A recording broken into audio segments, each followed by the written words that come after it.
Génesis 32, 22 al 31. Durante la noche, Jacob se levantó y tomó a sus 2 esposas, a sus 2 mujeres esclavas y a sus 11 hijos. Cruzó el río Jacob con ellos. Después de llevarlos a la otra orilla, hizo pasar todas sus pertenencias. Entonces Jacob se quedó solo en el campamento y llegó un hombre y luchó con él hasta el amanecer. Cuando el hombre vio que no ganaría el combate, tocó la cadera de Jacob y lo dislocó. Luego el hombre le dijo: déjame ir, pues ya amanece. No te dejaré ir a menos que me bendigas, le dijo Jacob. ¿Cómo te llamas?, preguntó el hombre. Jacob, contestó él. Tu nombre ya no será Jacob, le dijo el hombre. De ahora en adelante serás llamado Israel, porque has luchado con Dios y con hombres y has vencido. Por favor, dime cuál es tu nombre, le dijo Jacob. Porque ¿quieres saber mi nombre?, le respondió el hombre. Entonces bendijo Jacob allí. Jacob llamó a aquel lugar Penil, que significa rostro de Dios, porque dijo: he visto a Dios cara a cara y sin embargo conservo la vida. El sol salía cuando Jacob dejó Penil y se fue cojeando debido a su cadera dislocada. Amén. Muchos conocen la historia de Jacob. Muchos quizás desde muy jóvenes, quien desde el vientre, ¿verdad?, luchaba contra ese hermano que cuando nació tomó ese talón de su hermano, y su nombre significa tramposo o captura de talón. Jacob tenía o luchaba con una vida completamente sin paz, ya que de la manera en que consiguió su primogenitura no fue la manera correcta, y eso hizo que toda su vida él no tuviera paz.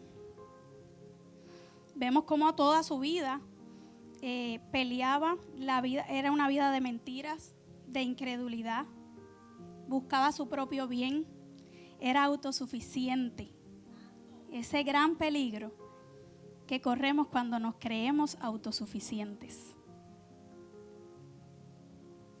Pero el Señor es tan hermoso que preparó ese encuentro, preparó esa noche para Jacob. Había estado Jacob por mucho tiempo, 20 años para ser exactos, haciendo las cosas por sus propias fuerzas. Probablemente tenía planeado ya este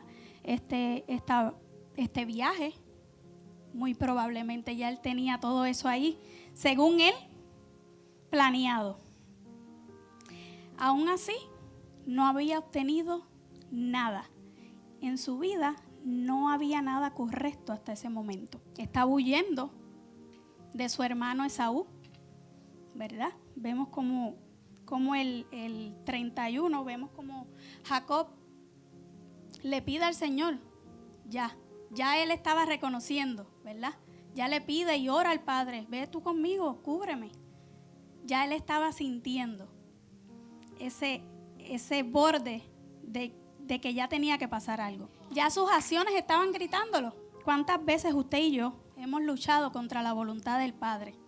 ¿Cuántas veces usted y yo seguimos, aunque ya sentimos, aunque nos amaqueamos, seguimos luchando y seguimos caminando, pensando que nuestras fuerzas lo van a hacer, pensando que la manera en que lo estamos haciendo es la correcta? O es a mí nada más, que eso me ha pasado a mí, Ruth, solamente a Nilda, solamente a mí. La resistencia implica oponerse a los deseos que doblegan nuestra voluntad. Someter nuestra voluntad a lo divino es lo correcto. Resistir es lo incorrecto. En Génesis 32, 22 dice: durante la noche Jacob se levantó y tomó a sus 2 esposas, sus 2 mujeres esclavas y sus 11 hijos, y cruzó Jacob con ellos. En esta parte de la historia vemos como ya se presenta el Jacob que desea hacer algo. con esa convicción de que yo voy a cruzar, no importa lo que pase, porque ya él sentía la convicción de que el Padre iba con él. Inevitablemente, cuando buscamos al Padre, el Padre se deja encontrar. Es inevitable que usted no vaya confiando en Dios y Dios no haga su parte. Dios lo va a hacer. Él va a hacer su parte. Usted haga la de usted. ¿Cuántos no anhelamos ese tiempo? Pero a veces lo cotidiano, lo rápido, no nos permite hacer eso. Realmente es muy necesario esa confianza y esa seguridad. Cuando usted se deposita en las manos del Señor, 100%, ahí es que el Padre puede entrar. ¿Cuánto por ciento? 100. No hay medio. No. En el verso 23 dice: después de llevarlos a la otra orilla, hizo pasar todas sus pertenencias. O sea, que él no se fue solo. Él se fue con todas sus responsabilidades, con sus esposas, con sus esclavos, con sus hijos. Él cargó con todo, dijo: nos vamos todos. Él sabía la responsabilidad que tenía, ¿verdad?, con su familia. Iba al encuentro. Él estaba dispuesto a ese encuentro después de 20 años. Imagínense, métanse en la historia conmigo. 20 años que él huía para ese encuentro con Esaú, que lo último que se dijo es que quería la muerte. Imagínense. Y él decidió y dijo: no, nos vamos todos. Todos nos vamos. Vámonos por ahí para abajo, como decimos en nuestro país. Pero el Señor es experto haciendo de esas cosas que parecen locas o parecen ser que eso no va a tener un buen final. El Señor es experto en esos encuentros maravillosos.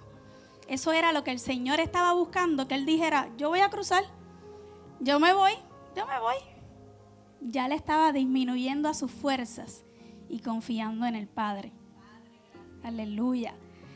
En el versículo 24 dice: entonces Jacob se quedó solo en el campamento.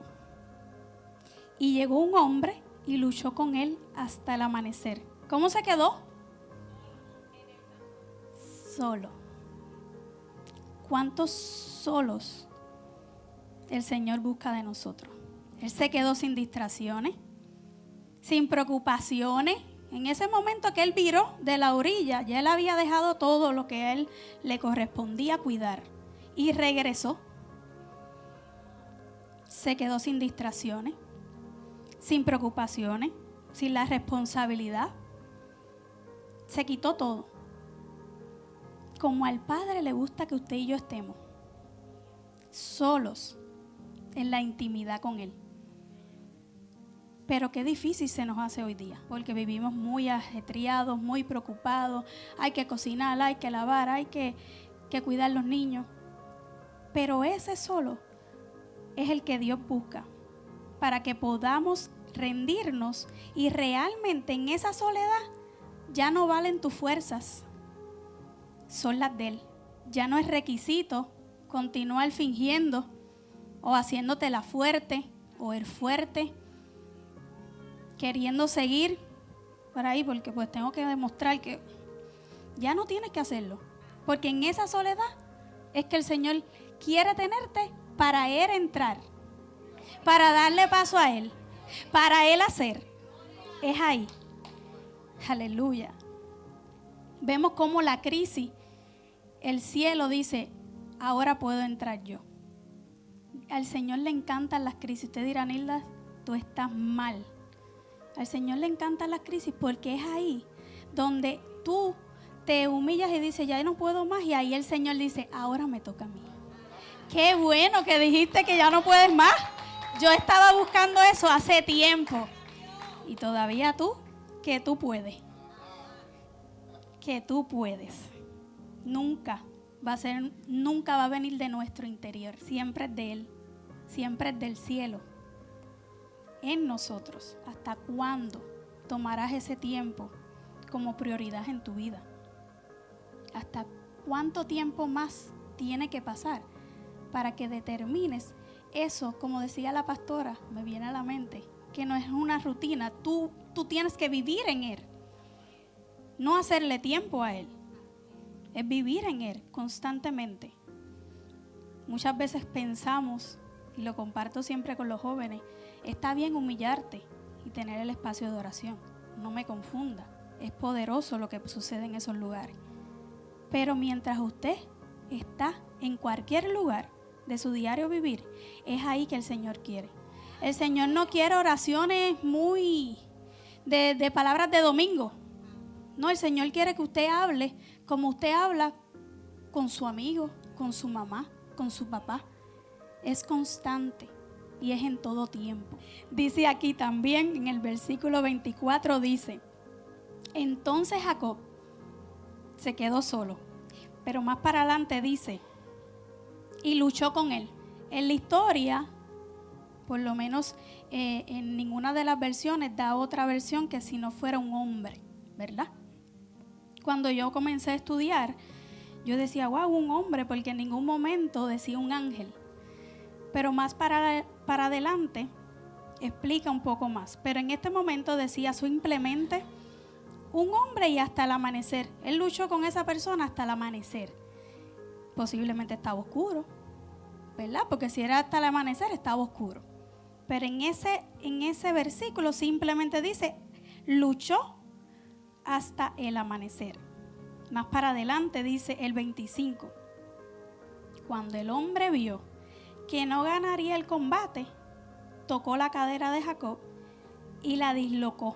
Vemos cómo este combate no era muerte. Porque si hubiera sido a muerte, muy probablemente el resultado hubiera sido otro. Era dejarle saber algo en ese momento a Jacob. Dejarle saber algo a Jacob. Jacob resistía. Podemos ver que resistía, porque si dice que no lo dejaba ir, era insistente. Se quedó resistiendo para no dejarlo ir. Dios también luchará con usted y conmigo para quebrantar nuestra voluntad. Porque en nuestro quebranto es que está la bendición. Pero el Señor muchas veces, yo no sé con ustedes, pero conmigo luchó mucho. Pero tenía que hacerlo, porque si no, no iba a quebrantar lo que en ese momento era mi vida. En Romanos 12:2 dice: no se amolden a este mundo actual, sino sean transformados mediante la renovación de su mente. Así podrán comprobar cómo es la voluntad de Dios, buena, agradable y perfecta. Siempre Él va a querer lo bueno para usted, para mí. Aunque esos buenos termine en quebrantamiento, es lo mejor. Vemos cómo es el dislocar esa cadera, ¿verdad? Los que estudian el cuerpo dicen que era el fémur. Cuando me introduje ahí, era el fémur, es el hueso más fuerte del cuerpo, según los que saben de ciencia, porque a mí no me gustaba mucho. No era para matarlo, pero sí produjo un gran dolor, porque es un toque que rompió probablemente internamente algo. Tuvo un resultado obviamente doloroso, que yo pienso, ¿verdad? Y cuando me meto digo, de verdad que quizás el ángel no quería eso, pero era tanta la resistencia, era tanta, que dijo, espérate, porque es que este no entiende. Esta Nilda no entiende. No entiende. Se lo estoy explicando. Estoy aquí, horas largas, luchando, y tú, no, que te quedes aquí, que no te vas. Ah, bueno, pues aguántate esa. En nuestro dolor, en nuestra debilidad, en nuestro proceso, llámele usted como usted quiera. Si no le damos paso y reconocemos al Señor, no vamos a dejar ver esa promesa. No vamos a ver esa promesa. Pero ahí en ese dolor es que recordamos este texto bíblico que dice Salmos 121, 1, 2, que usted a lo mejor se lo sabe de memoria, y cuando pasan esos procesos lo decimos rápido. Alzaré mis ojos a los montes. ¿de dónde vendrá mi socorro? Mi socorro viene de Jehová, que hizo los cielos y la tierra. Pero ¿qué tuvo que pasar porque usted dijera que mi socorro es Él? Tuvo que pasar eso, Dinora. Tuvo que meterte y tocarte la cadera o el fémur para tú recordar que ciertamente tu socorro viene de Él. No hay otro. No hay otro al que tú grites y te responda. No lo hay. No hay otro que al que tú le digas y tenga una solución tan hermosa como la de Él. No necesariamente la que usted y yo estamos esperando. Ya no le gustó. No es la que usted y yo estamos esperando, pero es la que es. Es la que el cielo dice. En Génesis 26, en el 32:26, dice: luego el hombre le dijo: déjame ir, pues ya amanece. No te dejaré ir a menos que me bendigas, le dijo Jacob. Aún con la cadera dislocada, él le sigue diciendo que él no se va, porque él quería, ya Jacob sabía que en este momento ya esa persona no era una persona normal, ya tipificaba algo espiritual. Ya en ese momento ya él se dio cuenta que luchaba con algo mucho mayor y sobrenatural.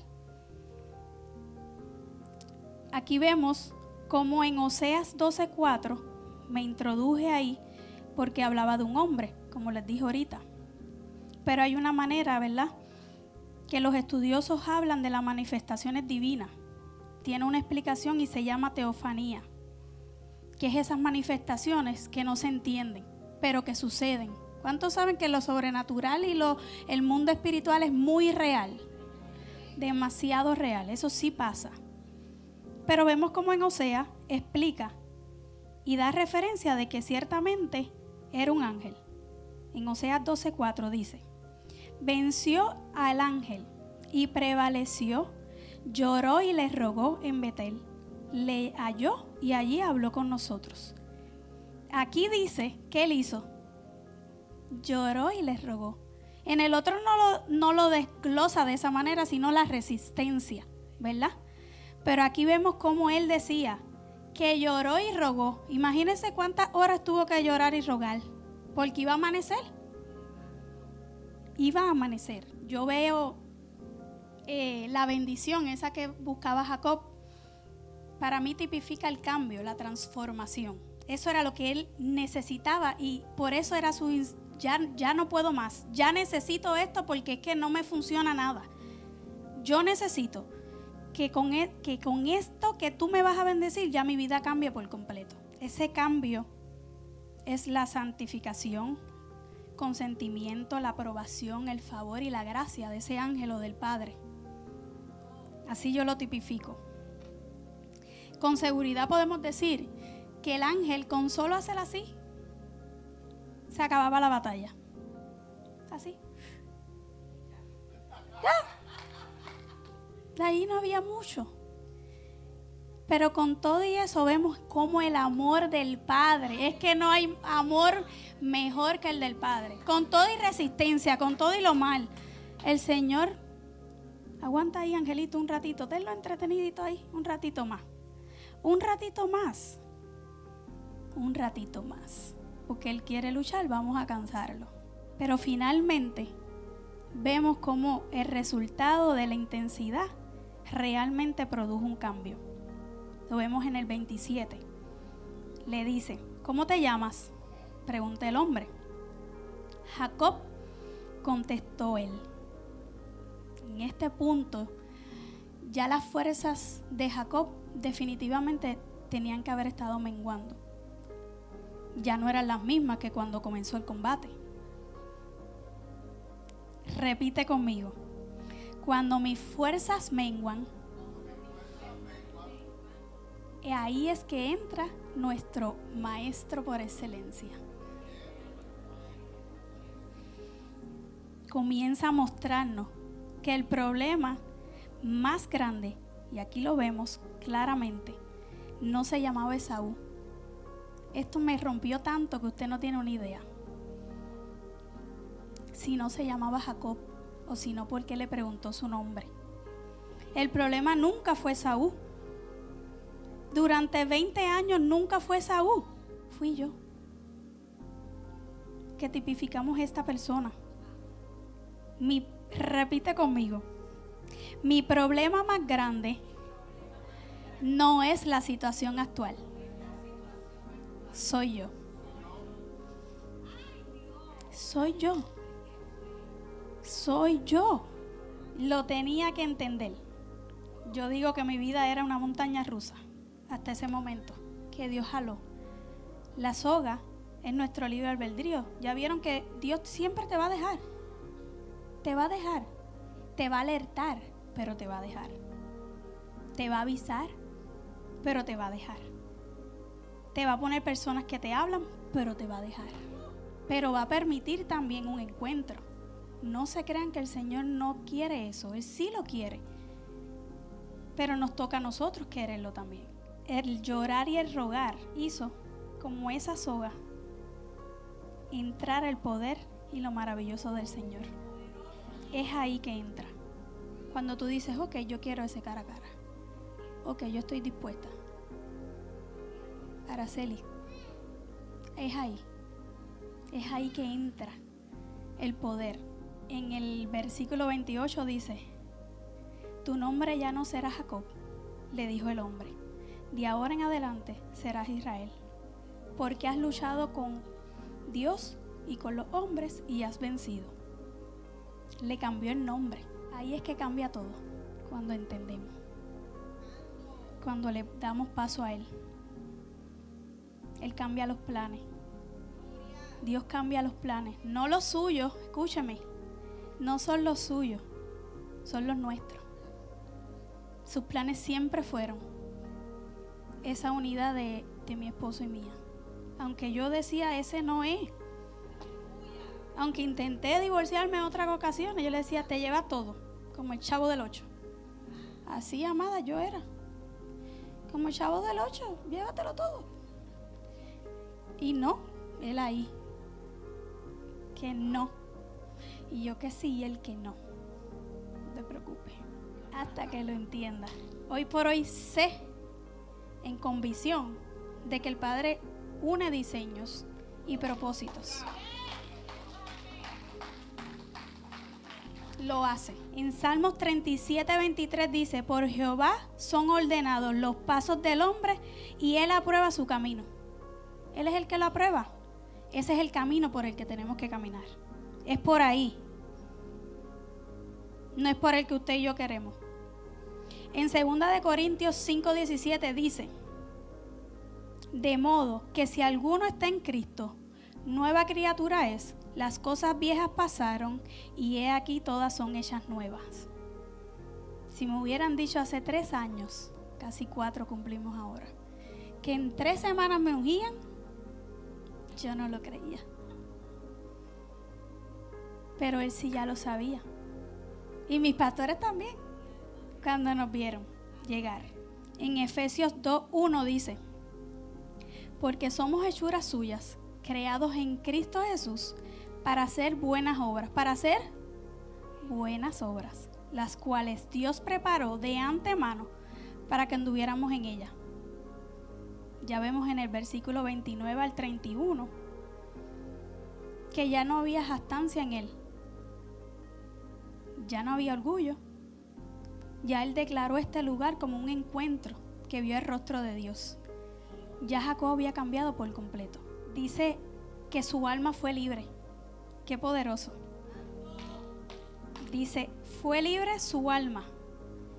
Significa que caminaría de ahora en adelante en libertad. Eso no es poco, mi amada iglesia. Es lo más importante, como hijos de Dios, caminar en libertad. Y Él se la dio a Jacob. Es tiempo de comenzar a vivir en humillación, recordando que la humillación es el lugar más alto delante de la presencia del Señor. Al amanecer ya cojeaba para siempre, posiblemente, porque el fémur era un hueso muy fuerte. No tiene reparo, no queda igual. No queda igual. O sea que para toda la vida él iba a tener ese recordatorio del Padre. Por amor. Por amor. Por amor. Recordaba en ese momento de cada vez que cogiera, él iba a recordar quién tenía el poder, quién tenía el control, y que con solo un toque nuestra humanidad cae. Con un solo toque, mis amados, todo cae.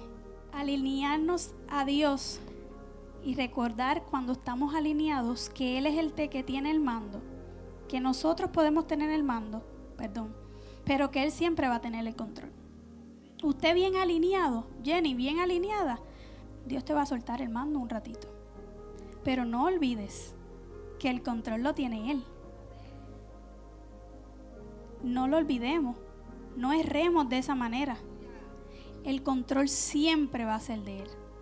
Siempre. Somos ese trampolín para hablar con personas, para llegar a personas, para que nuestro testimonio le enseñe lo que es posible. Porque el testimonio simplemente le da aumento de fe al pueblo. Pero ninguna situación es igual. Simplemente aumentará tu fe y te dejará saber que es posible. Yo le digo, Él es mi Dios de los imposibles. Yo lo amo, porque ha hecho cosas que, óigame, que en la humanidad eran imposibles. Y Él lo hizo. Restauró mi hogar, restauró mi matrimonio, me limpió, me sanó, me llamó, elegida desde el vientre de mi madre, aunque mucho quiso hacer que yo no reconociera eso. Él se mantuvo fiel. Así que con este texto bíblico cierro. Si se me acompañan a estar de pie, está en Mateo 11, del 28 al 30 de la NTV. Luego dijo Jesús: vengan a mí todos los que están cansados y llevan cargas pesadas, y yo les daré descanso. Pónganse mi yugo. Déjenme enseñarles, porque yo soy humilde, Dios mío. Porque yo soy humilde y tierno de corazón, y encontrarán descanso para su alma, pues mi yugo es fácil de llevar y la carga que les doy es liviana. Yo le doy gloria al Señor por esta palabra, porque nos recuerda que si usted está cansado, trabajado, que ya no sabe más cómo hacerlo, es el día de que lo entienda, de que tenga ese cara a cara con el Señor, de que lo deje ser Dios, de que deje que esa promesa que ha dicho de usted y de su casa se cumpla.